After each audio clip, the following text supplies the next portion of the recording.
কুষ্টিয়া জেলার নবনির্মিত শহীদ আবরার ফাহাদ স্টেডিয়ামের উদ্বোধন করেছেন যুব ও ক্রীড়া মন্ত্রণালয়ের উপদেষ্টা আসিফ মাহমুদ সাজিব ভুঁইয়া। বৃহস্পতিবার 6 মার্চ সকাল 11টায় প্রায় 40 কোটি টাকা ব্যয়ে নির্মিত এই স্টেডিয়ামের উদ্বোধন করা হয়।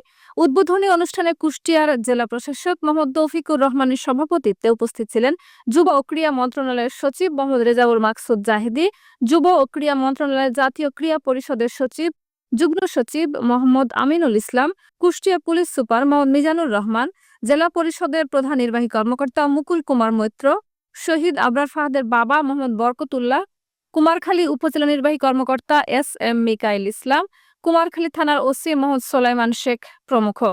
এছাড়া উদ্বোধনের আগে সকাল 11টায় কুমারখালীর কয়া ইউনিয়নের রায়ডাঙ্গা ঈদগাহ ও কবরস্থানে গিয়ে যুব ও ক্রীড়া উপদেষ্টা আসিফ মাহমুদ সাজিব ভুঁইয়াকে জেলা প্রশাসনের পক্ষ থেকে ফুলেল শুভেচ্ছা জানানো হয়। এরপর তিনি শহীদ আবরার ফাহাদের কবরে ফুল দিয়ে শ্রদ্ধা নিবেদন এবং কবর জিয়ারত করেন।